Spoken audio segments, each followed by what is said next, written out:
Fox urgent President-elect Donald Trump has revealed the centerpiece of the team that will work with him inside the White House.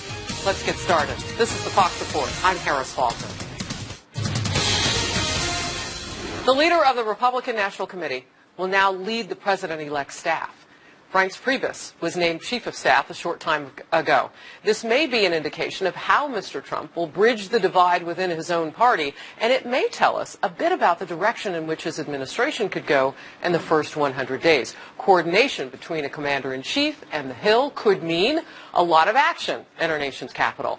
Remember how deadlocked it's been for a decade, if you include maybe the last two of President George W. Bush's presidency years, and many critics do include those years. Donald Trump announcing his chief of staff is a huge and important first step, but there is more to report from the president-elect at this hour. Coming into view, what a Trump administration will look like on day one. Two of his most trusted advisors from the campaign are taking key roles. RNC Chairman Reince Priebus, as I just mentioned, chief of staff, and former campaign CEO Steve Bannon will be the head of conservative Breitbart News website. That's how you know him, and this will be his chief strategist and counselor. The President-elect's transition team is making it official with this statement this evening. Quote, Bannon and Priebus will continue to the effective leadership team they formed during the campaign, working as equal partners to transform the federal government, making it much more efficient, effective, and productive, end quote. So all eyes have been on Trump Tower, as you might imagine, for at least the last couple of hours since the news started to take shape. RNC Communications Director Sean Spicer had this to say about his boss being named chief of staff as he was coming out of the tower. Watch. What's your reaction? To what? Talk to us about the two appointments today. Great pick, wasn't it? We begin with Doug McElway, who is following this breaking story from outside the Trump Tower in New York City. And Doug, this news began coming in, as I mentioned a couple of hours ago. News outlets scrambling to confirm it. What exactly are the facts? Well, the facts are that they issued a statement at about 4:30 this afternoon to the effect that Reince and Steve Bannon would be placed in these positions. There had been some sourced reporting as early as a half an hour or an hour before that this was indeed going to be the case. And certainly we had heard rumblings as far back as election night that Reince Priebus would get the chief of staff job. We saw an indication that it might be so when Trump singled out Priebus in those victory remarks at the Hilton hotels in the wee hours of Wednesday morning, calling him up to the stage and asking him to make remarks. Now, Steve Bannon was much more of a behind-the-scenes player, making almost no public appearances during the campaign. It was only when Kellyanne Conway mentioned him this morning with Chris Wallace on Fox News Sunday, saying that he was the general who really orchestrated this victory and that his true influence became known. We really started to understand how his influence among the anti-Washington, anti-establishment people across the country resonated, especially with white working-class people who had felt so disenfranchised. Those are the people who helped to put Donald Trump over the top. The Priebus pick is meeting with high praise among the establishment GOP in the aftermath of this announcement late today. Senator Lindsey Graham of South Carolina tweeting out, and I quote, "Congrats to @Real Donald Trump for outstanding choice of Reince to be chief of staff. It shows me he is serious about governing." And House Speaker Paul Ryan tweeting out shortly thereafter, "I'm very proud and excited for my friend Reince. Congrats." Those two, by the way, go way back in Wisconsin politics. Reince Priebus got a start at the age of 16 volunteering for campaigns there. Some say he is very responsible for the promotion to national stature of House Speaker Paul Ryan and also Wisconsin Governor Scott Walker. President-elect Donald Trump issuing a statement late today which said Steve and Reince are highly qualified leaders who worked well together on our campaign and led us to a historic victory. Now I will have them both with me at the White House as we make America great again. And these two men will, by the way, play very serious roles when it comes to staffing up, ramping up this transition team and the administration itself. They've got well over 4,000 jobs to fill, 4,000 jobs to vet, and a very short time to do it before Inauguration Day. Harris, back to you. January 20th. Always good to see you, Doug. Thank you very much. And for more on this, I'm joined by Ed Rollins. He's a former campaign manager for Reagan Bush 84 and chief strategist for the Great America PAC and Trump Super PAC. And, of course, you know, we've heard, Ed, a lot of people saying what they think. and a lot of speculation. But tonight I wanted to ask somebody who would actually know, because you were one of the people who brought in some money for the Trump campaign. And also kind of ran a but more important than the former titles, my first big job in Washington, I was the assistant to the president in the White House for President Reagan. So I know what a chief of staff does. I know what a counselor does. I know how the White House operates. I did that for 3 years, went out and ran the re-election campaign, then came back in the second term. So I know what all this means. And what it means is you get two superb people. They will both have big responsibilities. They will be teamed up. Obviously, the day-to-day aspect, Chairman Priebus, who's a fabulous guy, will basically oversee a very large staff. And Mr. Bannon is a brilliant strategist, will basically have the time and the resources to develop the communication plan, the effectiveness of a strategy. They'll both be in every meeting of the president. That's the way it works, and there'll be several others who will be named later. And a president gets a collective think. It's not just a singular person who walks in and says, I'm the chief of staff, do this. Presidents like to have the decisions, and they like to have them vetted out. And so I think you could not get two better people who will work very closely. Now, the one warning that I give them both is there are no fences in the White House. So you've got these 7 or 8 all type A personalities, and these two certainly are type A personalities. I don't mean that in a derogatory way. You couldn't survive or get there if you weren't. I'm type A. I think you are too. I am too. So we'll just take it as a compliment. But at the end of the day, you have to divide the turf and know whose turf is what. And it becomes very important. We had a similar situation. We had Jim Baker, who was the chief of staff. We had Ed Meese, longtime Reaganite, who was the counselor to the president. And they divided the turf up. Every so often, a little cross of swords, but that's not a bad thing.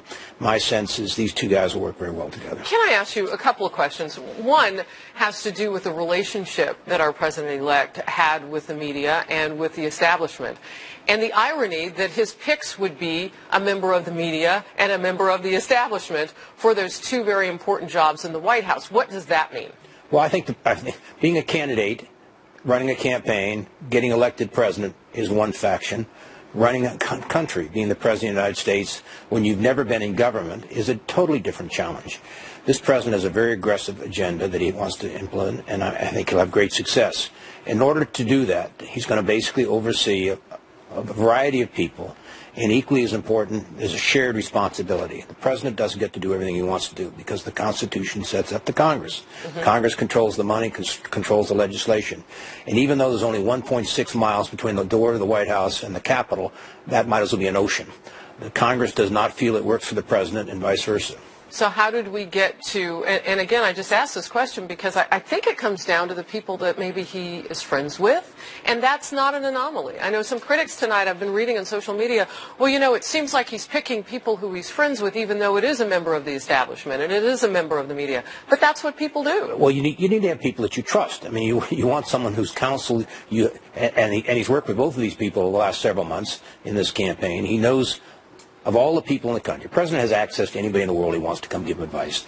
There's 2.5 million people, including you, by the way. Well, you've been doing some of that. Well, I try and do it from television. I spent 25 years of my life in government. I don't want to go in again. I'm an old man. But the critical thing here is he has the ability to bring anybody in. The key thing here is you've got to basically know who you have to know the man. He has to get what he wants. People ask me, well, what about his kids? I said, if he trusts his kids and his kids that have been trained by him and they give him good counsel, that's what you want. You want as much counsel because it's an impossible job under the best of circumstances, and it's going to be really an impossible job because he is going to be the ultimate change agent. I heard you in the green room. You and I were talking. You said confidant and competence, I believe, were the two words that you used. You know, we saw President Obama do this as he was entering the White House. It was Rahm Emanuel, and then one name that we remember, she wasn't that high up. But sometimes things don't work out, Desiree Rogers. And I only mention that because many people pick their friends. But you said it's that competency that really Well, look, especially at this level, and even with Rahm Emanuel came from the Congress. He wanted to be Speaker of the House. He wanted the same job the President had. You know, at the end of the day, you want someone who serves your staff. And the nice thing about Priebus, you are Chief of Staff. It's a big fancy title, but you really are staff. And sometimes people don't think of themselves as staff. They get that title, they get on TV the whole bit. The White House staff is very, very powerful today, and the authority of the government, of the president, is delegated to cabinets. So you have to make sure the cabinets are doing what the president wants. This is a training ground for all of them, and this president, as I said, has an insurmountable task ahead of him, and this kind of team will help him get there. I want to say this and make a point. Very impressive way to beat the competition that basically spent 10 times the amount of money that you and others helped raise for the Trump campaign. So congratulations on that, because I know that was a first. I mean, we've never seen anything quite like that, at least in the open air. So, but to do that, and I know this from experience, you sell on promise and you sell on commitment. And so you would have an idea of what the first 100 days would look like based on what you think he can get done and what he will get done. What are your impressions that you I think the first thing he can do, he can wipe out a lot of the executive orders of President Obama. Which one would he start with? Well, there's a whole series of them. I think it's going to be a long list, and here's all the ones that are executive orders, so he'll eliminate them all. Obviously, he's talked in terms of the course. By President Obama. By President Obama. Okay. And they're exactly that. They're an executive order, and they can be repealed by an executive. Other stuff needs to be repealed by the Congress. First thing he has is he has to have a continuing resolution for the budget. This will be his budget. It's been made up by the Obama team, but it's going to be his imprint. He's going to have to do that. Any difference that you can name? Just one, I'm maybe. sure, I can't off the top of my head, but I'm sure there's very significant differences in what he wants to do. Okay. Third thing is obviously the wall, the immigration policy. Does he get that built? Was that one of the things that was promised? It was promised, and I think obviously it's one of the most important things he can do. It's not something that can get done the first 10 days or the first 100 days. What he can do is he can basically implement changes in the Obamacare, which he's promised to do, and the Congress has already voted to outlaw or replace and change. Parts of, yeah. Okay. And so they know what they're doing. There's a whole bunch of things that the Congress already has done and basically was either vetoed or threatened by veto by President Obama. They can get that stuff done. 100 days is a false measurement. Yeah. But it's a real measurement in the sense that every media writes the 100-day stories. That was the Roosevelt plan. So every president tries to get things accomplished. Sometimes the Congress, it takes longer. So I think the key thing is, what can you give me? What are the priorities of Mitch McConnell? What are the priorities of Speaker Ryan? Here are the priorities of the new president. Let's see what we can get together and get moving. And I mentioned the wall because we know that he talked about it on the trail, and that was a promise to voters. But from your perspective, from those people who would actually have given to the campaign and have some anticipation, you're saying that it's still being talked about. Well, my sense of the wall is all part of a changing of the immigration laws of the country, and certainly the implementation of that's going to be very, very important. All right, coordination. Paul Ryan tweeted out about Reince Priebus. I am very proud and excited for my friend. Congrats. That kind of coordination, as I mentioned off the top of the hour here, can lead to a very active 100 days, and certainly what you just outlined. Ed Rollins, my friend, always good to see you. Thank you. My pleasure. Thank you for being here. Well, right now, an arrest in the, quote, execution of a sheriff's deputy. The latest on what led to the victim's death, and the man you see here in custody. How that happened. And a deadly earthquake in one of the most picturesque places in the world. That and more. Stay close. It was an execution. That's what a California sheriff is saying about one of his men who was shot and killed in the line of duty earlier today. And now a suspect is in custody. This is happening in Stanislaus County. That's in about the center part of the state. Will Carr is live with the news from Los Angeles. And Will, how was the deputy shot? Well, Harris, the reason that the sheriff is calling this an execution is because he says the suspect took the gun, put it to the deputy's forehead, and then shot him twice in the head. This took place this morning about an hour and 45 minutes west of San Francisco. Authorities say that Deputy Dennis Wallace confronted the suspect, who was wanted on a felony warrant. That's when Wallace was shot and killed. The suspect took off, carjacking a Kia Rio. He was later taken into custody 2.5 hours south after he tried to steal a woman's purse. And it was only after he was arrested that authorities realized it was the man who allegedly killed Deputy Wallace. I want to remember, and I want all of you to remember, the Wallace family. We need to keep them in our thoughts and prayers. We need to keep law enforcement in our thoughts and prayers. It's time to stand united. It's time to stand together with public safety and with law enforcement to stop what's happening in our nation. Wallace was a 20-year veteran of the Stanislaus Sheriff's Department. Harris. Well, it has been an unfortunate weekend for other officers as well, because this was not the only officer shot this weekend. That's exactly right. If you include today's fatal shooting, 4 members of law enforcement on the West Coast have been shot in just the past 3 days. That includes on Saturday when a police officer in Anchorage, Alaska was shot multiple times. The officer was conducting a traffic stop when a man started firing. The officer is expected to survive. The suspect was shot and killed. I have watched the video from this situation. It was a clear and intentional ambush, but it'll take a while to sort through the information. On Friday, 2 officers and a police K-9 were shot in Boise, Idaho. The officers were doing a yard-to-yard search for a shooting suspect when that suspect opened fire. The suspect was shot and killed. Corporal Chris Davis with the police department was released from the hospital on Friday. Another veteran remains in critical condition. The K-9, whose name was Jardo, was killed in the crossfire. Harris. Bill Carr, thank you very much. And this is the latest now on what's happening over in Iraq. Iraqi forces advancing against the Islamic State savages in Mosul. Remember, we're part of that operation to take back that city. But the going has been, well, as vicious as the enemy. What those bloodthirsty terrorists are doing in a last-ditch effort to keep their final stronghold inside Iraq. And it has been 1 year since the terror attack in Paris, where 130 people were gunned down. A tribute to those who died. This weekend, France is marking 1 year since the deadly terror attacks across Paris. Remember, cafes and a concert hall were hit in that. A special mass was held today at Notre Dame Cathedral, paying tribute to the 130 people who died in the attacks on November 13th, 2015. And President François Hollande led a balloon release in honor of the victims. The French Prime Minister and the Mayor of Paris also attended that event, which was outside City Hall. Wow, a year ago. The Iraqi army says troops have now driven ISIS out of the town just south of Mosul. Remember, we're trying to take that back. We're helping them out. The offensive has been long and brutal, with waves of car bombs slowing the troops' advance. Connor Powell has more from our Jerusalem bureau. Connor? Harris, Iraqi troops continue to make slow and steady progress in their battle to retake Mosul from militants. But as ISIS is losing territory there, they are succeeding in causing a high number of casualties among Iraqi troops by sending a wave of suicide attackers and car bombs, while IEDs continue to wreak havoc on Iraqi troops. Still, Iraqi commanders say they liberated 2 more neighborhoods in Mosul this weekend, and insurgents also lost control of the ancient city of Nimrod, just south of Mosul. The famed Assyrian ruins there date back to the 13th century BC and are some of the Middle East's most important historical sites. The town of Nimrod was captured by ISIS 2 years ago. Militants then began destroying the historical archaeological site, deeming it un-Islamic. The battle to retake Mosul began almost a month ago, and while Iraqi forces are making progress, nobody expects it to wrap up anytime soon. Harris? Connor, thank you.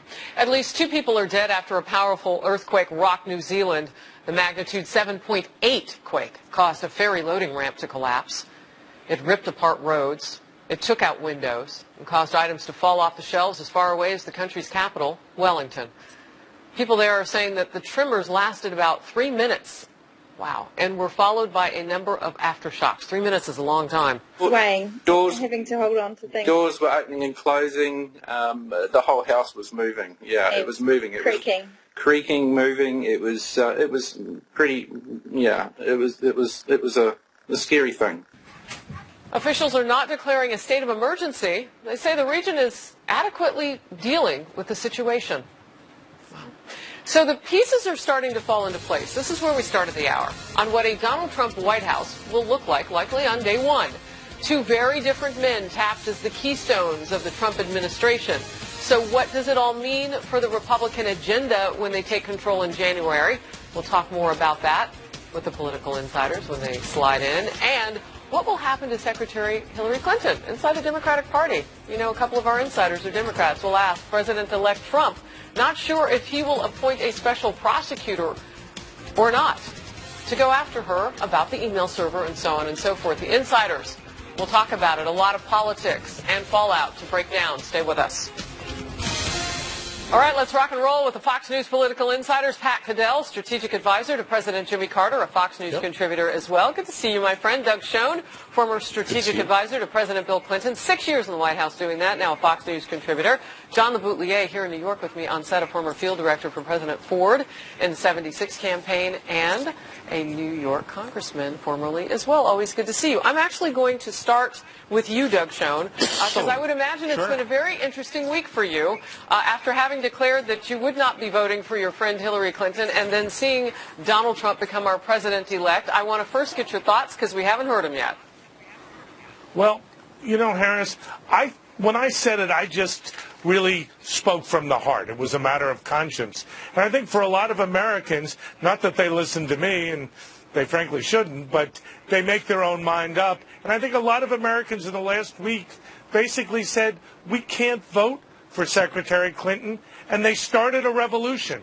It is a huge, huge change in politics that I can say the political insiders, Pat and John especially, predicted a couple of years ago. It came to fruition, and the election of Donald Trump represents that momentous change in American politics. All right, let's talk about the big news this hour, John, of the two appointments or selections, announcements by the president-elect now in Reince Priebus, who is part of the establishment, head of the RNC, and in the media, conservative, Breitbart News guy, Steve Bannon. Your thoughts? Well, I think it's the beginning of a lot of this stuff where we're going to flesh out what the government's going to look like. But the key guy in the government is the president-elect, and he's really the only one that matters. These people will carry out whatever he wants. But the bigger picture is why he is the president-elect. And Doug said 2 years. It's really 5 years the political insiders have been on talking about first and Pat was really way ahead of it, pre-revolutionary moment back in 2011 and 12. And the revolution was the public has lost complete faith in the establishment, the government, both parties. 86% of people felt and still feel alienated from this establishment and the political system. 86%. And that powered this thing. And Trump had this innate marketing sense a year and a half ago to get on this thing. He was way ahead of it. He watched our show every Sunday night. He used to... You know that. He told us all for a long time. He watched this show. And he knew, he was smart enough to figure out that we were onto this thing. And we didn't know it would be Trump. We knew a revolution was coming. We didn't know it would be this year. It's here. We're not in a pre-revolutionary moment anymore. We're in the revolution. Pat Caddell, I want to get your thoughts on just the breaking news today of who he's chosen as the pieces kind of come together, and how important it is that we understand kind of where we're going in those first 100 days, what the signals. Well, I think it's important that he, and I think he's picking a broad team. He's got someone who's able to talk to the regular members of the Republican Party, and he has chosen his strategist, I think a great role for Steve Bannon, who has been a visionary on what needs to, where this country is headed, and being willing to support Donald Trump on the kinds of issues that need to be raised. I think that's a good thing. Look, we have had a historic moment here. Let us sit back and give this man his rightful due, which I think, unfortunately, too many people who had dismissed him and who were wrong about the election and continue to be wrong about why he won. Well, and some of them are in the media admitting it today. Did you see what the New York Times said? They're going to rededicate themselves to, I guess, how they're going to do journalism. I don't even know where you start to do that. Go ahead, Pat. You know, they might start by having journalism, but they might start by doing their jobs as opposed to being the, outriders of a political party. Look, Donald Trump stood alone. He stood alone against the party establishments of both parties in Washington, a united media against him pretty much for the mainstream media, trying to bring him down. So many interest groups and so many others, and whose money he would not take, whose support he would not take, and he had only one thing going for him, and that was the people. And he had the people because, and look at the results, he won evangelicals so much bigger than Romney did or anyone else. He won. He got a better vote, as we predicted, with African Americans and Hispanics than the polls predicted. He won. And most of all, he attracted so many of what Doug and John were talking about, the disaffected in America. He has an opportunity in the new paradigm of American politics to reshape the entire history. This is a potential moment because he has a better grip on where this country is and what it needs. And he was out there in the last the days of the campaign making the right argument that this was a choice. And by the way, if you read I had a piece on Monday, and there was you could see this coming. It was coming because there were people who were in distress. Doug spoke for millions of Democrats who, by the way, decided they couldn't go there either. But he knows one thing. He is the people's choice. They were the vehicle. They were the movement that propelled him, and he understood he was there, that he spoke for them. All right, Doug, I don't want to gloss over something. We've seen these protests now. This is the 5th day of them that we've seen them in cities across America. And, I mean, peaceful protesting is one thing. Some of these have not been. I've seen an effigy burned of Donald Trump. And I ask, as you talk with people in your own party, what you're saying to take down the drama in all of this. We have a new president-elect. They didn't do it with President Obama. We've never seen really. I mean, I turned on the TV. It looked like Iran. They were burning effigies of someone. It was bizarre to me. Excellent question. And really, two messages. To Donald Trump, bring the country together, heal, bring Democrats in, people like Pat Caddell, who correctly and uniquely predicted his victory, and to the Democrats, cooperate. This is in the interest of our country. There will be aspects of his agenda on taxation, on infrastructure that they can and indeed need to support. And unless we pull together from both sides, Harris, we'll be divided and we'll have these terrible and potentially tragic incidents that you speak of. All right, we're going to go to a quick commercial, but when we come back, I'm seeing some chatter on Twitter about, John, what to do with Hillary Clinton, because it was asked of Donald Trump in a recent interview, what would you do? Would you name that special prosecutor? We'll talk about it when we come back. Stay with us. The Fox News political insiders are back all across the screen. All right, John, I'm going to start with you with this question to Donald Trump about what happens with Hillary Clinton. I do want to point out that the FBI Director James Comey has said, even after that part due, that second look that they did with the investigation right before Election Day, still the conclusion was the same, no criminal charges, that he would recommend the DOJ. So now we go forward. Donald Trump, Hillary Clinton. I think everybody's going to just put the Clintons in the rearview mirror. I don't think the House is going to pursue it. They were talking about looking into the whole investigation of the email thing, and we haven't even talked about the foundation. What about the foundation? Yeah, well, I think the foundation is going to dry up. I think Teneo, the company... Which stops the investigation, I guess. I don't know. Well, no, if they already did bad things. But I just don't think a new administration wants to get bogged down in going after the former Secretary of State. There's just no purpose to it, and it's a distraction. When you look at people like Congressman Jason Chaffetz, though, who promised to get to the bottom of things regardless of who won, what do you say? Well, I say he's not doing it. Harris, we got to pull together as a country. What John said is right. There's nothing to be served by prosecuting Secretary Clinton or even investigator. Let's go forward. Let's address the problems of the country. Pat? Can I dissent from this in one sense. We had, everyone knows if she'd have been elected, there had been no further investigation. There are serious things here. 75% or more of the American people believe that there are two standards of justice in this country. And that's part of the reason, along with the 80-some% who believe the system is rigged for the rich and powerful against their interests. And that includes many people who even voted for Clinton. I think that I agree with my colleagues on one thing. The administration doesn't need to get into a vindictive or whatever.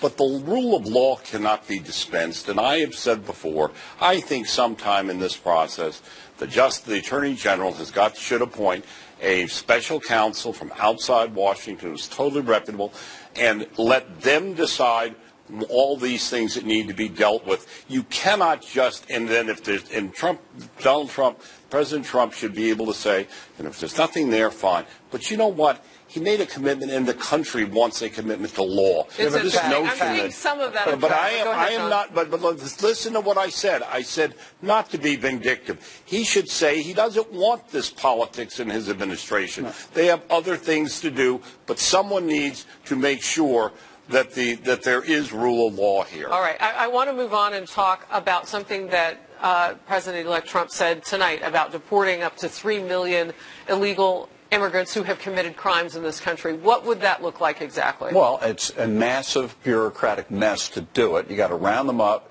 So you're saying he shouldn't try to do that? Hold on. Every one of them is entitled to a federal court hearing. A lawyer has to represent them. All that goes on. If they're truly bad guys, if they're the bad hombres, he talked about in the debates, if they're murderers and rapists, they got to go. But I don't know that there are 3 million such people. I don't know. Doug? Yeah, I would echo what John says. Look, he made a campaign promise over and over and over. And if these are criminals, they got to go. But we do preserve, as Pat was saying, the rule of law for everyone, and they deserve a fair hearing. And if they should go, they got to go. All right. So you guys are in agreement on that. But we do know that.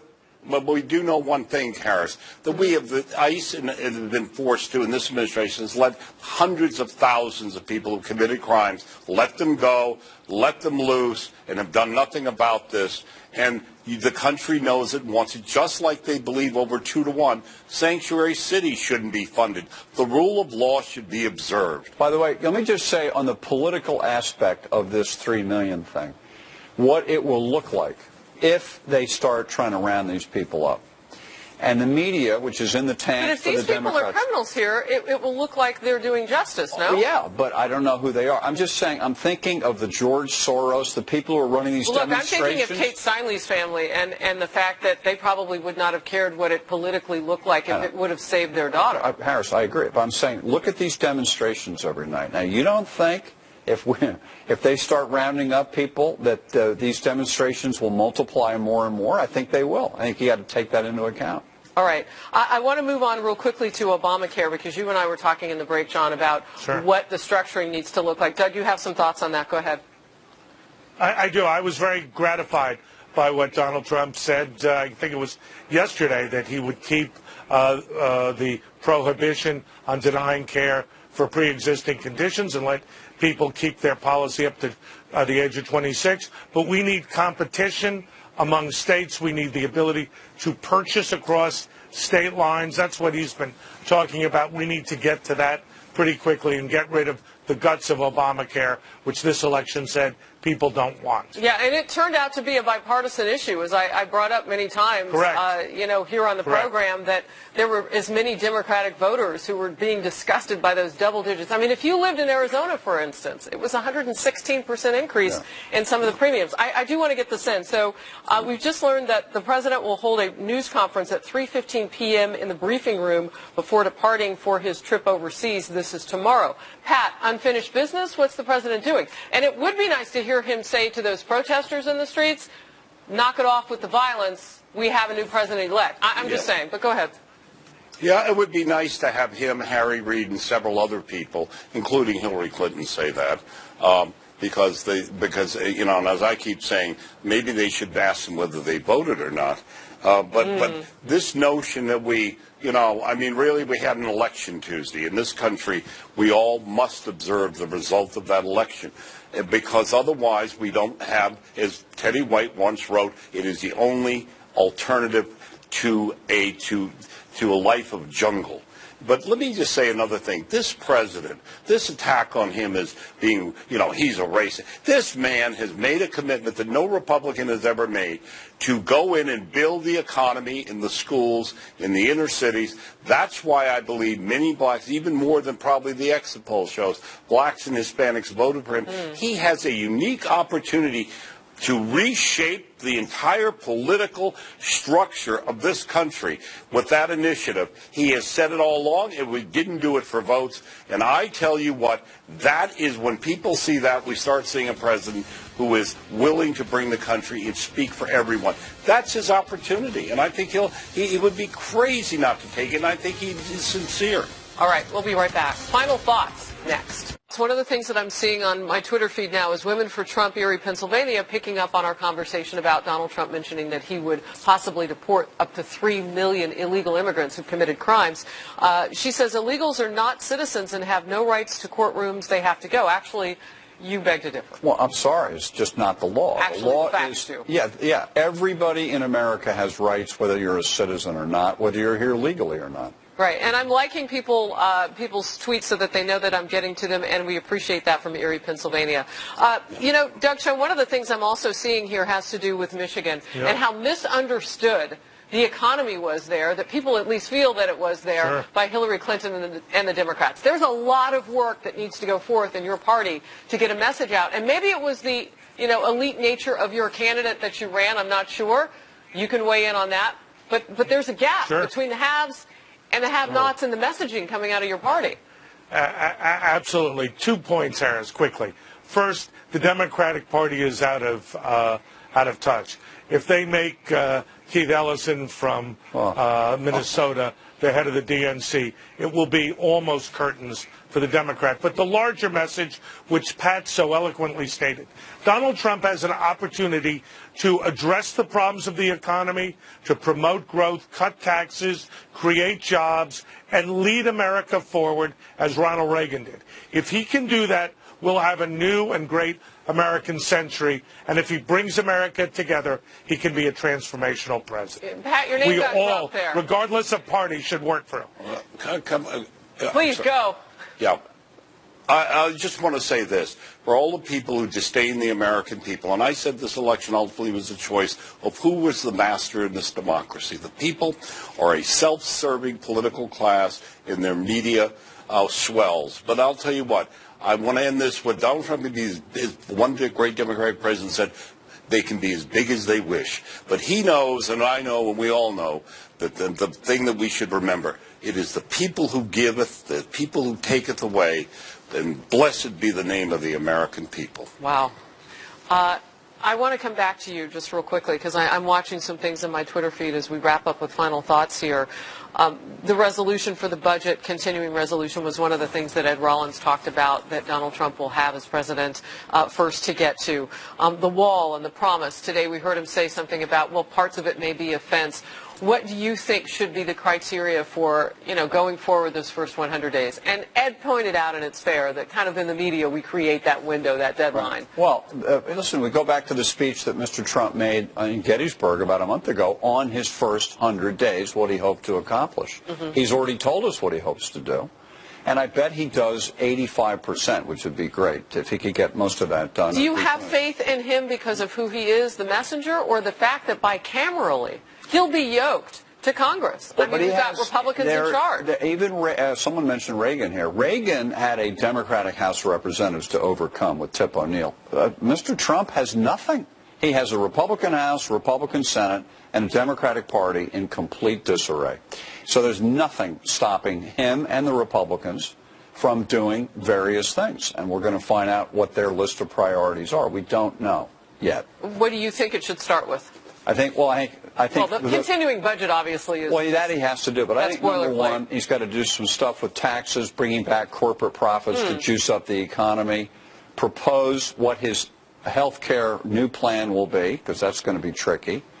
And it has to be both affordable, but it also has to do something to bring full-time work back. That bill, Obamacare, killed millions of full-time jobs. It wasn't just a health care disaster, it was a job disaster. What do you, Pat, think is probably the greatest risk for Democrats right now? If they're not careful going forward, you would fill in that blank with what? Well, I would tell you that they're in real trouble because Donald Trump brought not only himself, but he brought, notice, every senator except the three or the one candidate should have won, who were, deserted him. They paid a price. The Republicans only lost 5 House seats, which is incredible. And they won more in the state level and legislature. Donald Trump pulled them through, too. The Democratic Party is hollowed out. And it's been hollowed out by super elitists And people who think they know better than the Democrats, and they, this looking down their nose and thinking it's only identity politics that they've been able to do, they're in real trouble. And if you pick, I'm echo what Doug said, if their answer to this is to pick an extremist as the head of the Democratic Party, which is what Keith Ellison is, God help them all. Wow, strong language. Doug, before we move on, Bernie Sanders, what role does he play moving forward? Do you think Donald Trump would tap him for anything? He led a movement, I don't think Donald Trump will tap him, but the two of them can work together to change trade policy. If the left and the right work together, again, it is in Donald Trump's interest. The larger message here is that Trump can bring the country together and go forward with a new vision. And they can drain the swamp together. That's a big choice. Absolutely. Always great to see you, gentlemen. Thank you very much. We'll be right back. Busy hour. President-elect's journey has begun as he is filling job posts. Two big ones today, a chief of staff, a lead counselor. President-elect Donald Trump going forward. 4,000 or more so jobs to go before he takes office January 20th. And President Obama set to give a news conference tomorrow at 3 p.m. Eastern. We've heard that announcement this evening. What is it about? What is he expected to be asked? What will he say about what is ahead for his own party and the nation? Good to see you on this Sunday. Now, special report.